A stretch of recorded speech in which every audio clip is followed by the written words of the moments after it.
IBPS clerk 2025కి prepare అవుతున్నారంటే ఈ video exclusively మీకోసమే. Hello aspirants, welcome back. So ఈ రోజు 4th October third shift I've given my paper. So నా experience ఎలా ఉండింది, క్వశ్చన్స్ ఎలా అడిగారు, మోడల్స్ ఎలా ఉన్నాయి, నేను ఎక్కడ ఏమేమి మిస్టేక్స్ చేశానో అవన్నీ ఇప్పుడు మనం డిస్కస్ చేసుకుందాం. ప్రాబబ్లీ రేపు మీకు ఇలానే రావచ్చు, రాకపోవచ్చు. ఐఎమ్ నాట్ టెలింగ్ ఇవే వస్తాయని, కానీ మోస్ట్లీ ఒక ప్యాటర్న్, ఒక టైప్ ఆఫ్ ప్యాటర్న్ రిపీట్ అయ్యే ఛాన్స్ ఉంది కాబట్టి మేబీ ఇలాంటివి వస్తే నేను చెప్పిన వాటిలో ఏమైనా మీరు ఇంకా కవర్ చేయలేదు, నేను మిస్ అవుట్ అయిపోయానని మీకు అనిపిస్తే ఆ పర్టికులర్ మోడల్స్ ఇప్పుడు చూసుకోండి. మేబీ మీకు రేపు రిపీట్ అయితే మీకు హెల్ప్ అవుతుంది. క్లియర్? సో ఆర్డర్ ఎలా ఉండిందంటే ఫస్ట్ వాజ్ క్వాంట్ తర్వాత వెంటనే ఇంగ్లీష్, ఆ తర్వాత reasoning. And one more doubt నాకు ఒకటి ఉంది. మీలో ఎవరైనా సెకండ్ అటెంప్ట్ వాళ్ళు ఉంటే please do let me know, because నేను ఫస్ట్ అటెంప్ట్ కాబట్టి నాకు అది ఐడియా లేదు. అది నేను చెప్తాను. ఓకే, ఫస్ట్ ఇది మనం డిస్కస్ చేసుకుందాం. క్వశ్చన్ ఏంటో, నా డౌట్ ఏంటో నేను మీకు చెప్తాను. ఫస్ట్ క్వాంట్లో ఏంటంటే ఇట్ వాజ్ నాట్ టఫ్, కొంచెం ఈజీగానే ఉంది, అంత టఫ్గా అయితే ఏమీ లేదు. First section is speed maths. Speed మ్యాథ్స్లో మనకి క్వాడ్రాటిక్ ఈక్వేషన్ ఏం ఇవ్వలేదు. నంబర్ సిరీస్ జనరల్గా మనం ఏంటి రాంగ్ నెంబర్ సిరీస్ అలా చూస్తాం కదా, బట్ ఈసారి ఏంటంటే మిస్సింగ్ నెంబర్ సిరీస్ ఇచ్చారు. 3 to 4 క్వశ్చన్స్ ఇచ్చారు. నాకు తెలిసి 3 క్వశ్చన్స్ అనుకుంటున్నాను, 3 అయితే అవి కూడా పెద్దగా కష్టంగా ఏం లేవు, మల్టిప్లికేషన్ రిలేటెడే ఉన్నాయి. అంటే 3.5 ఉంది, తర్వాత 7 ఉంది, తర్వాత 21 సంథింగ్ ఇలా అనమాట. అంటే ఒక డెసిమల్ నెంబర్, దానికి ఇంటూ 2, తర్వాత ఇంటూ 3, ఇంటూ 4 సంథింగ్ ఏదో వాల్యూ ఇచ్చారు. మనం ఇంటూ 5 చేయాలి. ఇది క్వశ్చన్ మార్క్ అడిగారు, ఆ తర్వాత నెక్స్ట్ వాల్యూ ఇచ్చారనమాట. సో ఇలా ఇది డైరెక్ట్ మల్టిప్లికేషన్, మీరు చూడగానే చెప్పగలిగేటట్టే ఉందన్నమాట, అంత కష్టంగా ఏమీ లేదు. ఇంకొకటి డిఫరెన్స్ కి రిలేటెడ్. ఓకే, అది కూడా పెద్ద టఫ్ గా ఏం లేదు. థర్డ్ క్వశ్చన్ ఏంటంటే కొంచెం డబల్ 2 లెవెల్స్ ఉంటాయి కదా, లైక్ మల్టిప్లికేషన్ అండ్ సబ్ట్రాక్షన్ కి రిలేటెడ్ అలా ఉంది. నాకు టైం కన్స్ట్రెయింట్ వల్ల నేను చేయలేకపోయాను. Okay, so this was fine. Number series general గా మిస్సింగ్ నంబర్ సిరీస్ ఇస్తే ఈజీగానే చేయొచ్చు మనం, compared to wrong number series. Fine. Okay, so this is all about speed maths. And coming to DI was easy. అంటే general గా మనం ఏవైతే చూస్తామో ఆ పరంగా చూస్తే మాత్రం డిఐ ఈజీగానే ఉంది. ఎలా ఉన్నాయంటే క్వశ్చన్స్ 2 ఇచ్చారు మనకి, డిఎస్ 2 ఇచ్చారు, కేస్లెట్ ఇవ్వలేదు. ఒకటేమో bar graph was easy, because bar graph లో కూడా కొన్నిసార్లు మనకు కన్ఫ్యూజ్ చేసే వాల్యూస్ ఉంటాయి. ఇక్కడ మాత్రం డైరెక్ట్ వాల్యూస్ లైక్ 300, 350, 400 అలానే ఉన్నాయి. ఆ మధ్యలో 5 లైన్స్ ఉన్నాయి. సో ఈచ్ లైన్ రిప్రజెంట్స్ 10 అనమాట వాల్యూ. ఏబిసిడి అని చెప్పి సంథింగ్ ఇలాంటి వాల్యూస్ ఉన్నాయి.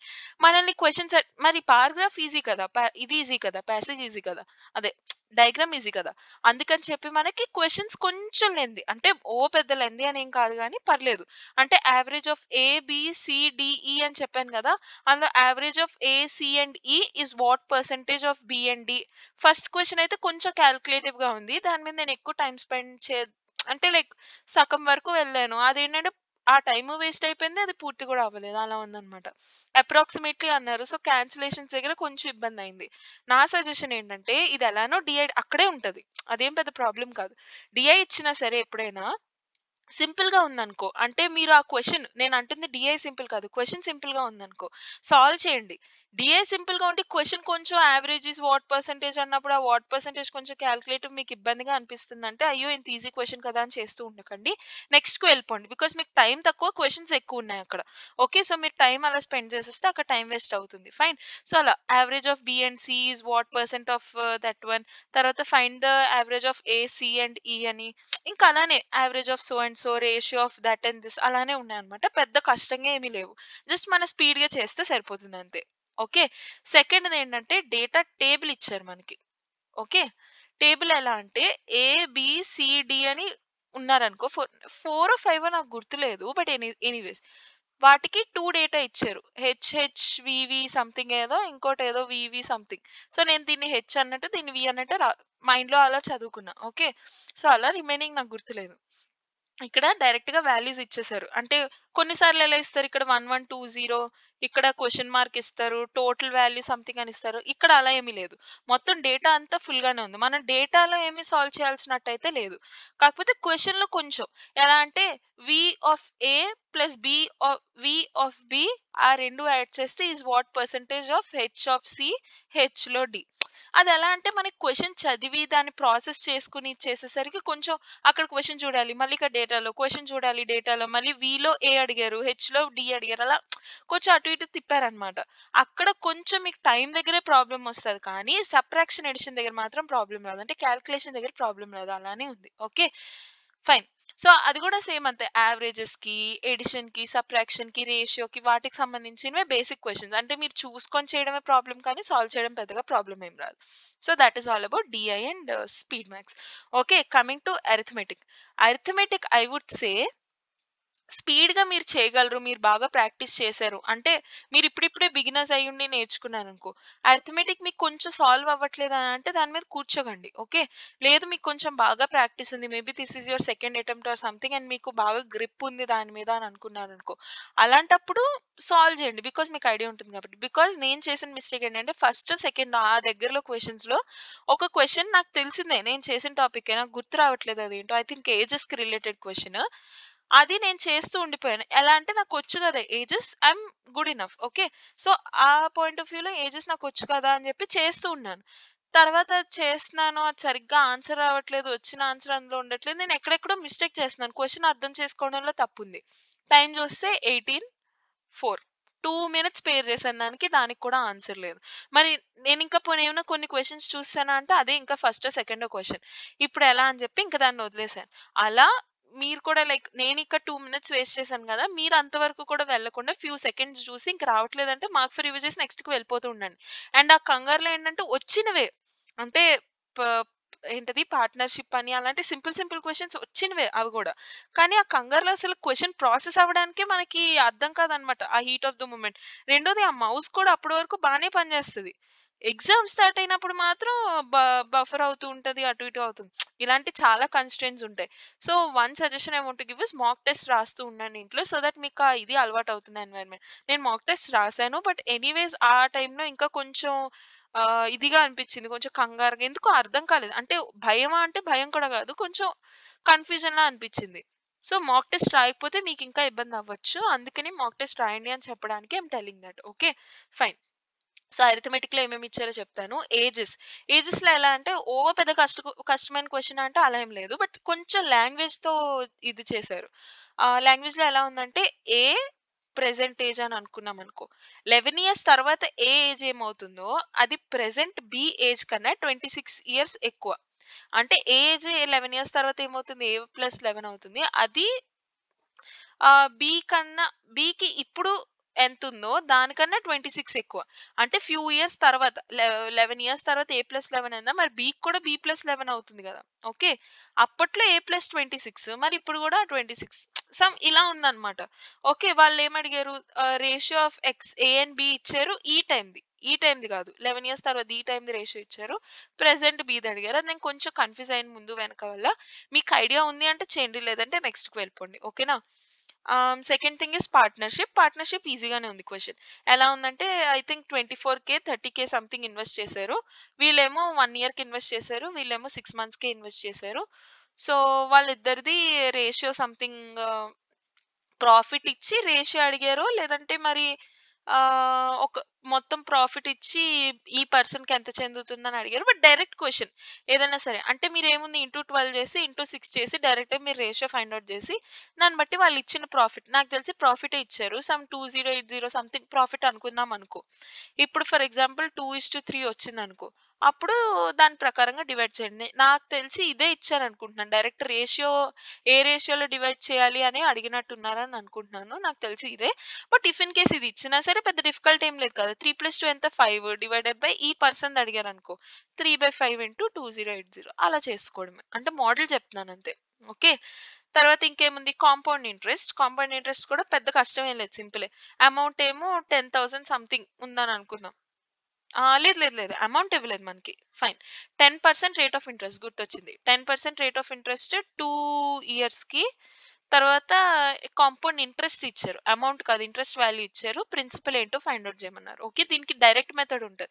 అంటే కాంపౌండ్ ఇంట్రెస్ట్‌లో మనకి compound interest for amount for amount కనిపెట్టి అక్కడి నుంచి మనం వెనక్కి వెళ్ళాలి అలా ఉంటది కదా! అలా కాకుండా డైరెక్ట్ మెథడ్ ఉంటది. అలా చేస్తే మీకు ఈజీగా వచ్చేస్తదనమాట. ఓకే. ఆన్సర్ డైరెక్ట్ క్వెషనే నేను అంటుంది. ఒకటి ఫైండ్ ఔట్ చేసి ఈ వాల్యూ ఇందులో సబ్స్టిట్యూట్ చేసి ఇది ఫైండ్ ఔట్ చేసి అలా ఏమి లేదు. Direct question. Okay. And then train. ట్రైన్‌లో ఏంటంటే స్పీడ్ ఇచ్చారు ఇన్ కిలోమీటర్ పర్ అవర్. నాకు గుర్తుంది 90 kilometre per hour. Okay. Because into 5/18 నేను చేశాను. 18 5 90 అలా 25 నాకు గుర్తుందనమాట. Okay. So, 25 is equal to నాకు తెలిసి లెంత్ ఇవ్వలేదు. టైమ్ ఇచ్చారు. నాకు గుర్తున్నంత వరకు. సో, దాన్ని బట్టి మనం లెంత్ కనుక్కుంటాం ఈ ట్రైన్‌ది. తర్వాత ఈ ట్రైన్‌కి డబుల్ ట్రైన్ బి అంట. ఆ బి లెంత్ ఎంతో కనుక్కోమన్నారు. నాకు తెలిసినంత వరకు ఇది ఇవ్వలేదు. ఇది ఇవ్వలేదు. ఇంకో ప్లాట్‌ఫార్మ్ ఏదో ఇచ్చారు. సంథింగ్ ప్లాట్‌ఫార్మ్ ఉండి, ప్లాట్‌ఫార్మ్‌కి దీనికి కలిపి ఇంత టైం పడుతుంది. ఏదైనా సరే ఎండ్ ఆఫ్ ది డే ఏం చెప్తున్నానంటే సింపులే. పెద్ద కష్టం అది ఇది అని ఏం లేదు. జస్ట్ ట్రైన్ నార్మల్‌గా ఎళ్తే ఇంత స్పీడ్, ఇంత టైము. ప్లాట్‌ఫార్మ్‌తో పాటు ప్లాట్‌ఫార్మ్ ఆఫ్ సంథింగ్ లెంత్ వాళ్ళు ఇచ్చేసారులే. అయితే ఇంత టైం పడుతుంది. ఆ రెండిటికి డిఫరెన్స్ ఎంతో మనం టైమ్ ఫైండ్ ఔట్ చేసి దాని ప్రకారం ట్రైన్ లెంత్ ఫైండ్ ఔట్ చేయొచ్చు. ఈ ట్రైన్‌కి డబుల్ ట్రైన్ బి అంట. అంటే ఇది ట్రైన్ ఏ మనం ఫైండ్ ఔట్ చేస్తాం. దీనికి డబుల్ ట్రైన్ బి అంటే ట్రైన్ బి లెంత్ ఎంతో చెప్పమన్నారు అంతే. ఓకే. అది కూడా డైరెక్ట్ క్వెషనే. ఫైన్. డైరెక్ట్ అంటే అదేలే 2 స్టెప్స్ ఉన్నాయి. బట్ ఎనీవేస్ కష్టం లాంగ్వేజ్‌తో ఆడుకున్నారు అలా ఏమీ లేదు. ఇంకేముంది బోట్. బోట్‌లో ఎలా ఇచ్చారంటే స్పీడ్ ఆఫ్ ద బోట్ ఇచ్చారు some value. I think it's 12 and 8 something నాకు గుర్తు రావట్లేదు. బట్ ఎనీవేస్ సంథింగ్ అలాగా. Speed of boat, speed of current ఇచ్చారు. తర్వాత డౌన్ స్ట్రీమ్, అప్ స్ట్రీమ్. దీనికంటూ ఒక డిస్టెన్స్ ఇచ్చారు. సమ్ 72 అనుకుందాం. దీనికైతే 60 నాకు గుర్తుంది. సారీ 75 60 కాదు. దీనికైతే 75 నాకు గుర్తుంది. 75 డివైడెడ్ బై 5 సంథింగ్ వచ్చింది. 64/6 సంథింగ్ ఏదో అలా వాల్యూ వచ్చింది. లాస్ట్‌కి ఇది డిస్టెన్స్ ఇచ్చేసారు. Speed of boat, speed of current తెలుసు. So, downstream, upstream మనం స్పీడ్ చెప్పగలం కదా! డౌన్ స్ట్రీమ్ అంటే ఏం లేదు. ఈ 2 యాడ్ చేస్తే డౌన్ స్ట్రీమ్ వస్తది. 2 సబ్ట్రాక్ట్ చేస్తే అప్ స్ట్రీమ్ వస్తది. సో, స్పీడ్ తెలుసు, డిస్టెన్స్ తెలుసు. దీని టైం మనం ఫైండ్ ఔట్ చేయగలం. స్పీడ్ తెలుసు, డిస్టెన్స్ తెలుసు. దీని టైం మనం ఫైండ్ ఔట్ చేయగలం. ఈ 2 టైంని యాడ్ చేయాలి అంతే. Very direct question. అసల కన్‌ఫ్యూజన్ కానీ, బోట్ ఫైండ్ ఔట్ చేయండి అలా ఏమీ లేదు. డైరెక్ట్‌గా బోట్ కరెంట్ ఇచ్చారు. దాన్ని బట్టి మీరు అప్ స్ట్రీమ్, డౌన్ స్ట్రీమ్‌లో సబ్స్టిట్యూట్ చేసి T1, T2 ఫైండ్ ఔట్ చేసి ఆ 2 యాడ్ చేసేయడమే. Direct question. Okay. Fine. Boat అయిపోయింది. ఇంకేముంది? ఇంకోటి సింపుల్ ఇంట్రెస్ట్ కాదు. దాని పేరేంటి? Profit and loss. Profit and loss ఇచ్చారు గానీ నేను సాల్వ్ చేయలేకపోయాను. బికాజ్ ఒకటి టైం లేదని చెప్పాను కదా! స్టార్టింగ్‌లో టైం వేస్ట్ చేశానని చెప్పి. రెండోది అది కూడా కొంచెం మార్కెట్ ప్రైస్, సెల్లింగ్ ప్రైస్ కొంచెం పెద్దగా ఉందన్నమాట. సో, చదివి కూడా టైం వేస్ట్ అని అనిపించి లాస్ట్‌లో చూద్దామని వెళ్ళిపోయాను. తీరా చూస్తే లాస్ట్ ఎప్పుడూ రాలేదు. టైం సరిపోలేదు. Okay. And one more important thing ఇక్కడ డిఐలో ఇక్కడ ఇచ్చినప్పుడు this percentage 20% of B is equal to 80% of G is equal to something అలా తిప్పారనమాట. అలా క్వెషన్ ఇచ్చినప్పుడు కూడా I I will suggest you మీరు ఆ క్వెషన్ సాల్వ్ చేయకుండా నెక్స్ట్ కి వెళ్ళిపోండి అని. ఓకే. ఫైన్. బికాజ్ అక్కడ టైం వేస్ట్ అవ్వచ్చు డిఐ తెలుసైనా సరే. Okay. Fine. So, that's all about first quant section. Next అయింది మనకి ఇంగ్లీష్ సెక్షన్. ఇంగ్లీష్ క్వాంట్ ఓవరాల్‌గా చెప్పాలంటే జనరల్‌గా ప్రాక్టీస్ చేస్తే ఈజీగానే ఉంది. అంటే క్లర్క్ జనరల్‌గా ఈజీ అనుకుంటాం కాబట్టి ఆ లెవెల్‌లోనే ఉంది. పెద్దగా కష్టం ఏమీ లేదు. అంటే లెవెల్ పెంచడం అలా అని ఏమీ లేదు. ఇప్పుడు ఇంగ్లీష్ గురించి మాట్లాడుకుందాం. ఇంగ్లీష్‌లో మనకి ఈసారి పారాజంబుల్స్ ఇచ్చారు. ఫస్ట్ ఆర్‌సీ మాట్లాడదాం. ఆర్‌సీ ఏమో 9-10 క్వెషన్స్ ఇచ్చారు. అది కూడా పారాగ్రాఫ్ కొంచెం లెంథీగా ఉందన్నమాట. అంటే కొన్నిసార్లు చూడండి మనకి డేటా టైప్ ఇచ్చారనుకో అక్కడ మనం కొంచెం కష్టపడతాం. ఆర్టికల్ కానీ, డేటా టైప్ కానీ అలాంటివి ఇచ్చినప్పుడు. అదే మనకి ఎప్పుడైనా స్టోరీ టైప్ ఇచ్చారనుకో ఒక కనెక్టివిటీ ఉంటది. ఒక ఫ్లో ఉంటది. దాన్ని బట్టి మనకు స్టోరీ గుర్తుంటది చదివిన. ఇదేంటంటే స్టోరీ కాదు, డేటా కాదు. అలా అన్నమాట. కొంచెం లైక్ ఒక పర్సన్ ఉన్నారు. రిటైర్డ్ నేవీ పర్సన్ అన్నమాట. అతనికేమో ఫోటోస్ తీయడం అంటే ఇష్టం. ఆర్ట్ చేయడం అంటే ఇష్టం. సో, సబ్‌మెరైన్ ఒక ఇది ఉంటది. ఒక షిప్ ఉంటది. ఆ షిప్పో, సబ్‌మెరైనో ఏదో మరి. అయితే దాని హెల్ప్ ద్వారా అతనేమో లోపలికి వెళ్లి ఫోటోస్ అవన్నీ తీస్తారు. తర్వాతేమో షో నడిచేది. ఆ షో కొంచెం పెద్ద స్టోరీ అన్నమాట అది. స్టోరీయే కాకపోతే కొంచెం డేటా ఉంది. పైగా లెంథీ. క్వెషన్స్ కూడా అంత ఈజీగా ఏమీ లేవు. కొంచెం పట్టుకున్నాడన్నమాట లాంగ్వేజ్ దగ్గర. సో, అది. మీరు ఆర్‌సీ ఎప్పుడు కూడా ఫస్ట్ చేయకండి. లాస్టే చేయడానికి ప్రిఫర్ చేయండి. And second thing parajumbles. Parajumbles అయితే ఒకటి లెంథీగా ఉంది. రెండోది 6 ఇచ్చారు.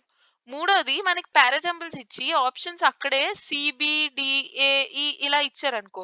దాన్ని బట్టి మనం ఆప్షన్స్ బట్టి ఏదో ఒకటి ఫ్లో పెయిర్ చేసి ఆ పెయిర్ ఏ ఆప్షన్‌లో ఉందో అదంతా మనం చేయగలం. ఈ రోజు ఎలా ఇచ్చారంటే what is the second statement after rearranging? What is the fifth statement after rearranging? అలాంటి 5 క్వెషన్స్ ఇచ్చారు. ఇప్పుడు వాటిలో వీటితో రిస్క్ ఏంటంటే మీరు ఒక్క దగ్గర తప్పు చేశారనుకో, ఇక్కడేముంది ఒక్క మార్కే పోతది ఒకటి. రెండోది మీరు చేసిన ఆప్షన్‌లో లేదనుకో, మేబీ ఇదయ్యుండొచ్చు, ఇదయ్యుండొచ్చు. మీరు ఆప్షన్‌లో ఏదైనా చేయొచ్చు. ఇందులో ఫస్ట్ స్టేట్మెంట్ ఏంటి? సెకండ్ స్టేట్మెంట్ ఏంటి? థర్డ్ స్టేట్మెంట్ ఏంటి? అని అడుగుతారు. మీరు ఒక్క దగ్గర సరే ఫర్ ఎగ్జాంపుల్ డీసీఏబీ ఎఫ్ అని రాసారనుకో, ఈ ఎఫ్ ముందుకొస్తదనుకో. ఈ ఒక్క మిస్టేక్ వల్ల 6 క్వెషన్‌లు పోతాయి మీకక్కడ. అర్థమవుతుందా? 6 క్వెషన్స్. సో, ఇలాంటి మోడ్‌లొచ్చినప్పుడు నేను పర్సనల్‌గా ప్రిఫర్ చేస్తాను స్కిప్ చేయడానికి. అంటే చేయకుండా ఉండడానికి. ఎస్పెషల్లీ డేటా లెంథీగా ఉంది అని అన్నప్పుడు. లేదు కొంచెం బానే ఉంది, ఈజీగా ఉంది అని అనుకుంటే ఐ ప్రిఫర్ డూయింగ్ దిస్. అంటే కనెక్టివిటీ ఉంది అని అన్నప్పుడు. ఈరోజు మనకిచ్చిన పారాజంబుల్ ఏంటంటే కనెక్టివిటీ అంతగా తెలియట్లేదు. ఎందుకంటే ఒక కాంపిటీషన్ గురించి ఇచ్చారనమాట. అంటే ఒక దగ్గర ఒక కాంపిటీషన్ చేశారు. పిల్లోడికొస్తది. తర్వాతేమో జనరల్లీ పిల్లలకి ఇలా నేర్పించడం చాలా మంచిది. ఇంకొకటేమో కాంపిటీషన్స్ ఎప్పుడు ఇలా అవుతాయి. కొంచెం ఎలా ఉందంటే స్టోరీ లైన్ కనెక్టివిటీ ఉంది. జనరలైజ్ స్టేట్మెంట్స్ కూడా ఉన్నాయి. ఇప్పుడు నేను ఆ జనరలైజ్ స్టేట్మెంట్‌ని స్టోరీ ముందు పెట్టాలా? తర్వాత పెట్టాలా? అంటే పిల్లలు ఇలా చేస్తే మంచిది. ఇలా మంచిది కాబట్టి ఇలా చేసాడు వాడు అని చెప్పాలా? లేదంటే ఇలా చేసాడు. సో, ఇలా చేసాడు గదా! మోరల్ ఆఫ్ ద స్టోరీ ఇది అని చెప్పి అలా పెట్టాలా? కొంచెం కన్‌ఫ్యూజింగ్‌గా ఉన్నాయన్నమాట. అంటే జనరల్లీ మనం డిటెక్ట్ చేయగలుగుతాం. బట్ చెప్పాను గదా! లెంథీ ఒకటి, 2 ఎగ్జామ్ కంగారులో మనం చేయలేకపోవచ్చు అని చెప్పి ఆ పాయింట్ ఆఫ్ వ్యూలో. సో, ఇలా ఏమైనా ఉంటే ఐ పర్సనల్లీ ప్రిఫర్ స్కిప్ చేయడానికి ట్రై చేయండి. లేదు మీ దగ్గర టైం ఉంది అంటే అప్పుడు చూడండి. అంతేకాని సాల్వ్ చేస్తూ, చదువుతూ కూర్చోకండి. అది కూడా మీకు కొంచెం టైం వేస్టే. కన్‌ఫ్యూజన్ కూడా. రెండోది సరే కన్‌ఫ్యూజ్ అవ్వలేదు పెట్టినా సరే ఒక్క మిస్టేక్ వల్ల మొత్తం 6 పోతాయి. అర్థమవుతుందా? అందుకు కొంచెం కాషియస్‌గా ఉండాలంతే. ఫైన్.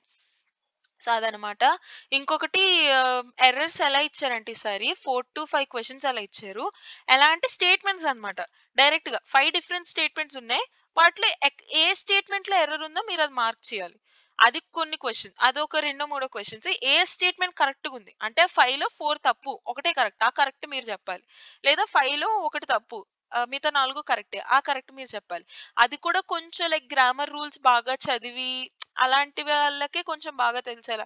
అంటే మనం జనరల్లీ ఇంగ్లీష్ ఎలా పెడతాం ఒక స్టేట్మెంట్ చదివి ఇది కొంచెం బావుందే! ఇలా అయితే అయ్యేలా ఉంది. లేదు లేదు లేదు ఇది సౌండ్ ఏదో వియర్డ్‌గా ఉంది. అంటే ఇది రాంగ్ అయి ఉండొచ్చని. కొన్ని సార్లు అలా మనం పెడతాం కదా! Let's be true. కొన్ని సార్లు అలా మనం పెడతాం. బట్ కొన్ని సార్లు ఏంటంటే వినడానికి కొంచెం ఇదిగా ఉన్నా సరే అది రూల్ తప్పై ఉంటుంది. కొంచెం అలాంటి స్టేట్మెంట్స్‌లా కనిపించాయన్నమాట. ఓకే. అది. సో, అంత ఈజీగా ఉందనైతే నేను చెప్పను. అలానే మరీ కష్టం ఏదో పీఓ లెవెల్ అలా అయితే లేదు. జనరల్‌గా క్లర్క్ అంటే ఈజీ అని అనుకుంటాం కదా! మరి అంత ఈజీగా అయితే లేదు. కొంచెం ఓకేష్‌గా ఉంది. నెక్స్ట్ ఫోర్త్ థింగ్ ఏంటంటే మిస్‌స్పెల్డ్. మిస్‌స్పెల్డ్‌లో మనకి 4 క్వెషన్స్ ఇచ్చారు. 4 క్వెషన్స్‌లో ఒకటి నాకు స్పెల్లింగ్ గుర్తులేదు. ఇంకొకటేంటంటే ఎఫెక్ట్‌కి, ఇఫెక్ట్‌కి రిలేటెడ్ ఒకటుందనమాట. ఓకే. ఆ ఇచ్చిన వర్డ్‌లో ఇఫెక్ట్ అని ఇచ్చారు. నాకు తెలిసినంత వరకు ఇది కరెక్టే ఆ పర్టిక్యులర్ సెంటెన్స్‌కి అని అనుకుంటున్నాను. బట్ జనరల్లీ అంతగా నాకు తెలీదు. అంటే నేను రాసింది రైటో రాంగో నాకు అంతగా తెలీదు. బికాజ్ ఇప్పుడు నేనది కరెక్ట్ అని చెప్తే మేబీ మీరు రాంగ్ పెట్టొచ్చు. అందుకనే చెప్తున్నా. ఆ పర్టిక్యులర్ సెంటెన్స్‌లో నాకు తెలిసి ఇఫెక్ట్ అంటే ఏంటి? దానివల్ల వచ్చిన కాన్సీక్వెన్స్. ఆ పర్టిక్యులర్ సెంటెన్స్‌లో ఇది కాన్సీక్వెన్స్ లాగా వచ్చే మీనింగ్ దగ్గరే ఉంది. సో, నేనది మార్చలేదు. ఆల్ ఆర్ కరెక్ట్ అని పెట్టేసాను. ఎర్రర్ అదని పెట్టలేదు. బట్ జనరల్లీ నేను కొన్ని డిఫరెంట్ వాళ్ళవి కూడా చూసాను అప్రోచెస్. అంటే నేను ఏమైనా క్వెషన్స్ మర్చిపోయినా వాళ్ళవి ఏమైనా చూస్తే నాకు గుర్తు రావచ్చేమో, ఇలా ఉంది అని చెప్పి అప్పుడు నాకు క్వెషన్ గుర్తొచ్చి ఆ క్వెషన్ ఎలా వచ్చిందో నేను చెప్పగలుగుతానని చెప్పి వాళ్ళది చూసాను. వాళ్ళేంటంటే ఎఫెక్ట్ అని ఇచ్చారు. ఇది ఇచ్చారు, ఇది కరెక్ట్ అని వాళ్ళు చెప్తున్నారు. అంటే 1 పర్సన్‌ది నేను చూసాను. సో, అది నాకు తెలియట్లేదు. ఎండ్ ఆఫ్ ది డే ఏంటంటే మీరు ఎఫెక్ట్‌కి, ఇఫెక్ట్‌కి డిఫరెన్స్ ఏంటో తెలుసుకొని వెళ్ళండి. కొన్ని అలా ఉంటాయి. స్పెల్లింగ్ ఒకలాగే ఉంటది. మీనింగ్ కూడా దగ్గరగానే ఉంటది. కానీ ఎగ్జాక్ట్ మీనింగ్స్ 2 ఒకటివి కాదు. అలాంటి కొన్ని వర్డ్స్ ఉంటాయి. అవి మీరు ఒకసారి చూసుకోండి. ఈ రెండిటికి డిఫరెన్స్ అయితే మీరు చూసుకొని వెళ్ళండి. ఓకే. ఫైన్. ఇంకేంటి? ఎర్రర్ అయిపోయింది. మిస్‌స్పెల్డ్ అయిపోయింది. మ్యాచింగ్ ఇచ్చారు. మ్యాచింగ్‌లో కూడా ఏంటంటే మీరు జస్ట్ ఇక్కడ 3 స్టేట్మెంట్స్, ఇక్కడ 3 స్టేట్మెంట్స్ కదా! మీరు జస్ట్ ఈ మ్యాచింగ్ చూడకుండా ఐ సజెస్ట్ ఆప్షన్స్ ద్వారా వెళ్ళండి. ఎందుకంటే ఆప్షన్స్ ద్వారా వెళ్ళినప్పుడు సమ్‌టైమ్స్ ఇప్పుడు ఏకి, ఈకి మ్యాచ్ కుదురుతుందనుకో. ఏకి, ఈకి మ్యాచ్‌కి ఓన్లీ ఈ ఆప్షన్, ఈ ఆప్షన్ 2 ఆప్షన్సే ఉన్నాయి. అందులో ది అదర్ ఆప్షన్ ఏదైతే వాళ్ళిచ్చారో ది అదర్ కండిషన్స్ అంటే 2 కండిషన్స్ కదా వాళ్ళిస్తారు ఒక ఆప్షన్‌లో. ది అదర్ కండిషన్ చెక్ చేసుకుంటే మీకు ఈజీగా ఉంటది. ఒకటి టైం సేవ్ అవుతది. అది చాలా ఇంపార్టెంట్. రెండోదేంటంటే, ఈ సెంటెన్స్‌కి, ఈ సెంటెన్స్‌కి కనెక్టివిటీ ఉంది. ఒక పర్టిక్యులర్ క్వెషన్‌లో గ్రామాటికల్‌గా కనెక్టివిటీ లేదు ఆ రెండిటికి. అంటే ఒకటేమో సింగులర్ టెన్స్‌లో, ఇంకోటేమో ప్లూరల్ టెన్స్‌లో ఉంది. ఓకే. సంథింగ్ అలాంటిది. అంటే సింగులర్, ప్లూరల్ ఎగ్జాక్ట్ అని నేను చెప్పను. కొంచెం అలా మారిందనమాట. అంటే కాంటెక్స్ట్ ఒకటే. 2 ఒకటే విషయాల గురించి మాట్లాడుతున్నారు. కానీ ఆ కనెక్టివిటీ ఏర్పరచడానికి సెంటెన్స్ కనెక్టివిటీ దొరకట్లేదు. అలా కూడా ఉండొచ్చు. సో, ఆప్షన్స్ ఒకటికి 2 సార్లు కొంచెం చూసుకోండి. బికాజ్ రైట్ అయింది మీరు పెట్టకపోయినా పర్లేదు. రాంగ్ అయింది పెడితే అనవసరంగా నెగెటివ్ వెళ్ళిపోతది కదా! అలా నెగెటివ్ వెళ్ళిపోతదని భయంతో ఏమి పెట్టకుండా మానేయండి. మానేయకండి. బికాజ్ మీరు అలా నెగెటివ్ వెళ్ళిపోద్దని తక్కువ పెడితే ఇప్పుడు 75 పాస్ అంటే 74 వచ్చినా మనం పాస్ అవ్వలేనట్టే గదా! సో, మరీ తక్కువ అటెంప్ట్స్ అవుతున్నాయని అన్నప్పుడు మీకు కొంచెం డౌట్ ఉన్నా సరే అంటే ఇది అవ్వచ్చు మోస్ట్‌లీ అని అనిపించినప్పుడు పెట్టేయండి. మరీ అమ్మో! నెగెటివ్ అయిపోద్దేమో అని భయపడుతూ అసలు ఎగ్జామ్ పెట్టకుండా అయితే మానేయకండి. ఓకే.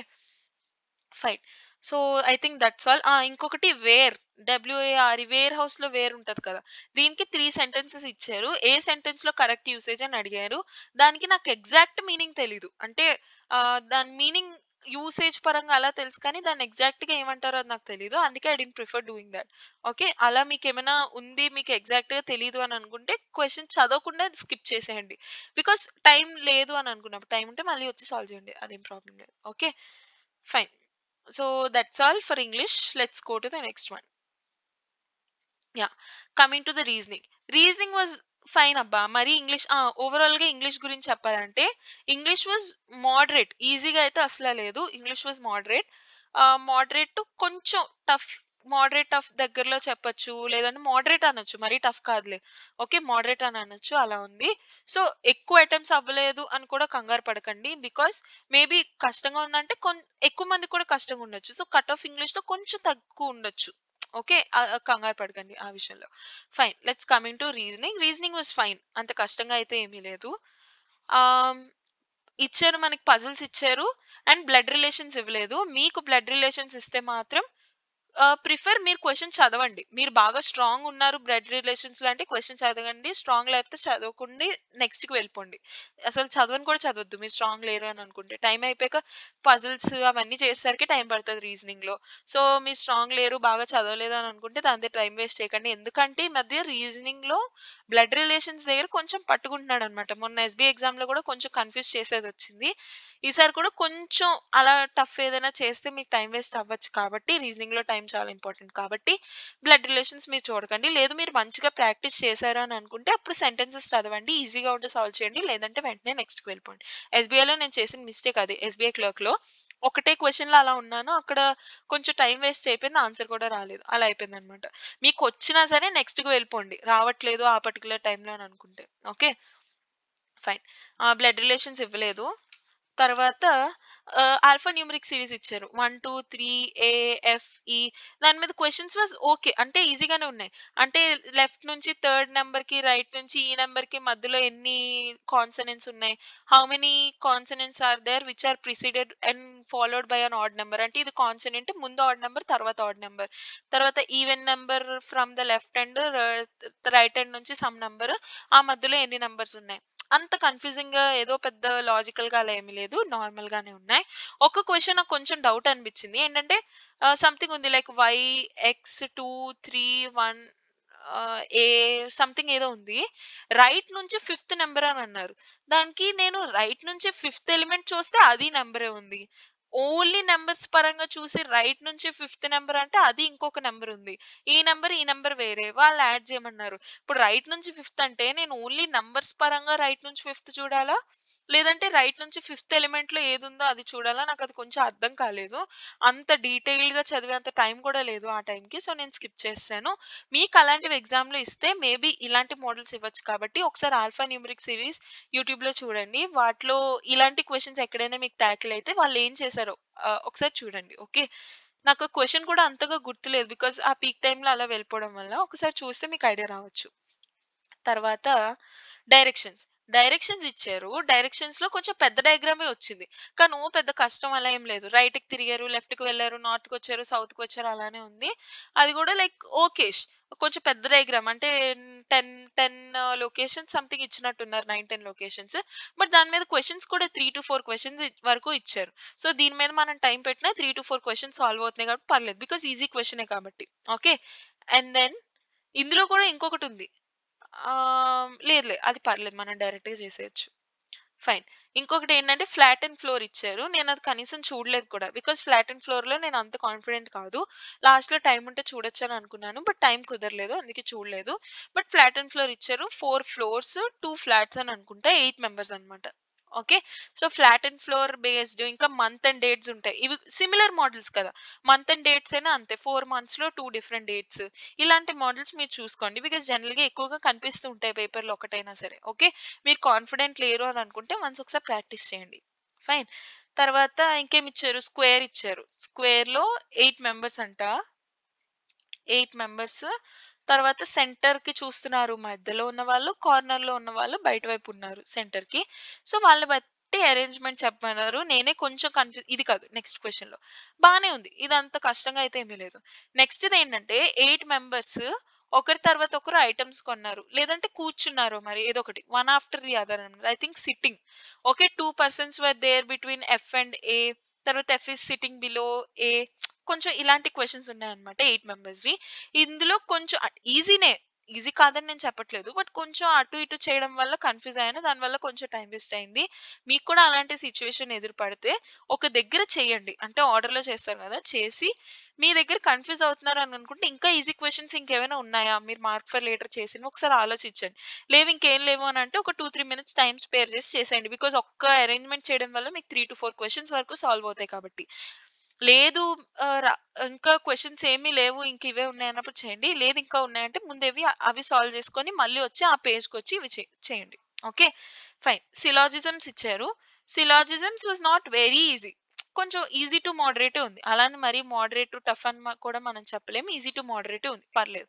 సో, మీరు సిలాజిజమ్స్ కన్‌ఫ్యూజ్ అవుతారని అనుకుంటే లాస్ట్‌లో చేయండి. బట్ చేయండి. అంటే సిలాజిజమ్స్ నాకు రాదు అని చెప్పి వదిలేయకండి. బికాజ్ సమ్‌టైమ్స్ ఈజీగా కూడా ఇస్తారు. సాల్వ్ చేస్తే మీకు కన్ఫర్మ్‌గా రైట్ వచ్చేలాగా అనిపిస్తుందంటే మార్క్ చేసేయండి. లేదంటే స్కిప్ చేసేయండి. ఇంకా మీకు పజిల్స్ ఉంటాయి ఇంకా చేసేవి కాబట్టి మీరు కన్‌ఫ్యూజ్ అవుతారంటే మాత్రం లాస్ట్‌కి పెట్టుకోండి. లేదు పర్లేదు నాకొచ్చు కొంచెం ఈజీగా ఉంటే చేయగలను. మరీ టఫ్ అయితేనే నేను కన్‌ఫ్యూజ్ అవుతానని మీకు అనిపిస్తే మాత్రం అటెంప్ట్ చేయండి. అదే ట్రై చేయండి పర్లేదు. ఓకే. ఇంకా అన్‌సర్టెన్ నంబర్ ఆఫ్ పీపుల్. ఇది పెద్దగా అన్‌సర్టెన్ అంటే జనరల్లీ మనం కష్టం అని అనుకుంటాం కాబట్టి కానీ ఇది కొంచెం పర్లేదు. ఎందుకంటే మాక్సిమం 13 మెంబర్సే ఉన్నారు అందులోని అని వాళ్ళు చెప్పారు. సో, మనకి ఫార్మ్ అయ్యే దాంట్లో మాక్సిమం 13 మెంబర్స్. అందులో కూడా పెద్దగా కష్టం ఏమి లేదు. 2 members are there in between. Second to the right అలాంటివి ఇచ్చారు. 2 మెంబర్స్ ఆర్ దేర్ అంటే ఎఫ్, ఏ ఉన్నారనుకో. 2 మెంబర్స్ ఆర్ దేర్ అంటే ఎఫ్ డాష్ ఏ వస్తదా? ఏ డాష్ ఎఫ్ వస్తదా? అది మనకు తెలీదు. అలా కన్‌ఫ్యూజ్ అవుతాం. బట్ ఇందులో కొంచెం నార్మల్ గానే ఎలా ఇచ్చారంటే ఎఫ్ ఈస్ సిట్టింగ్ బిఫోర్ ఏ అని, సెకండ్ టు ద లెఫ్ట్ అని అలాంటి పొజిషనల్ వాల్యూస్ మనకు కొంచెం చెప్పేసారు. ఒక్క దగ్గర చిన్న కన్‌ఫ్యూజన్ పెట్టారు. బట్ అది కూడా మీరు ఆ స్టేట్‌మెంట్ వదిలి లాస్ట్‌కి వెళ్లి మళ్ళీ ఫస్ట్‌కొచ్చి చూస్తే మీరదొచ్చేస్తది. పెద్దగా కష్టం ఏమీ లేదు అన్‌సర్టెన్ నంబర్‌ది. ఇనీక్వాలిటీస్ ఇచ్చారు. 3 క్వెషన్స్ ఇచ్చారు. That was easy. అంటే ఇనీక్వాలిటీస్ జనరల్‌గా మనకి X greater than equal to Y less than X A A, B something ఇచ్చి కామా ఇచ్చి మళ్ళీ దీనికి related something Y less than Q ఇలాంటివి ఇవ్వలేదు. ఒకటే స్టేట్‌మెంట్. సీదా ఒకటే. తర్వాత దాంట్లో మీరు వేరే దాంతో కనెక్ట్ చేయాల్సిన అలా ఏం లేదు. వీటిలోనే మీరు చూసుకొని కొంచెం చేయాలంతే. Okay. So, this was easy. I'll consider this as easy because 2 different ఇవ్వలేదు కాబట్టి. బ్లడ్ రిలేషన్స్ ఇవ్వలేదు. అంతే. I think we have discussed all of the questions that were asked. And IBPS clerk they have already made into a dedicated playlist and simplifications. The past 10 years we papers I have discussed. So I'll be putting all the links in the description. You can check it out. And ఇప్పుడు last day కాబట్టి mostly revision చేసుకోండి అంతే. మీకు practice చేయాలి అని అనుకుంటే ఇలా previous year questions practice చేస్తూ వెళ్ళండి. స్పీడ్ పెరుగుతది. రెండోది మీకు కొంచెం మంచి గ్రిప్ వస్తది. అదనమాట. So, that's all about my personal experience. మీ ఎగ్జామ్ ఎలా ఉండింది అదంతా let me know. And one more thing, one more doubt I have. SBI exam రాస్తున్నప్పుడు ఏంటంటే హ్యాండ్ రైటింగ్ రాయమంటారు కదా! రాసాక నేనక్కడ సేవ్, సబ్మిట్ ఏమి చేయలేదు. జస్ట్ రాసుకున్నాను. తర్వాత ఆటోమేటిక్ సబ్మిట్ అయిపోయింది. అంతా అయిపోయింది. లాస్ట్‌లో ఎగ్జామ్ అయినప్పుడు హ్యాండ్ రైటింగ్ శాంపిల్ దగ్గర అటెంప్టెడ్ 0, అన్‌అటెంప్టెడ్ 1 అని ఉంది. అది కొంచెం నాకు డౌట్ అనిపించింది. బికాజ్ నేను సబ్మిట్ ఏం చేయలేదు. ఆటో సబ్మిట్ అయిపోయింది. కొంతమందిని అడిగితే అది ప్రాబ్లమ్ ఏం లేదు అని అంటున్నారు. బట్ ఈరోజు నేను ఐబీపీఎస్ ఎగ్జామ్‌లో ఏంటంటే సబ్మిట్ ప్రెస్ చేసి సేవ్ సబ్మిట్ నొక్కినప్పుడు are you sure you want to submit 1 question attempted 0 question attempted అలాంటి టేబుల్ ఇచ్చారు. ఓకే. సో ఇది కన్సిడర్ చేశారు అటెంప్ట్ చేసినట్టు. బట్ ప్రీవియస్ టైం ఇలా ఉంది. ఇది అన్అటెంప్టెడ్ వల్ల ఏమైనా ఎఫెక్ట్ ఉంటదా? అసలు ఏంటి కొంచెం చెప్పండి. బికాస్ నేను కూడా ఫస్ట్ అటెంప్ట్ అండ్ దీని గురించి కాన్సిక్వెన్సెస్ ఏంటి అది నాకు తెలీదు. So please do let me know. అదైతే నేను రాసుకున్న పేపర్‌లో. బట్ అక్కడ నేనేమి చేయలేదు. Okay. So please do let me know thought. And మీ ఎగ్జామ్ షిఫ్ట్ ఎప్పుడో నాకు let me know in the comments. And మీ ఎగ్జామ్ అయిపోయిన తర్వాత ఎక్స్‌పీరియన్స్ ఎలా ఉండింది? ఎన్ని అటెంప్ట్ చేశారు? అక్యురసీ ఏంటి? అవన్నీ please do let me know. So that I'll be happy to hear మీరు ఎలా అటెంప్ట్ చేశారని. So that's all for today's video. And if you found this helpful, please do give me a like, which gives a lot of support, and consider subscribing for regular updates. So see you tomorrow. Bye.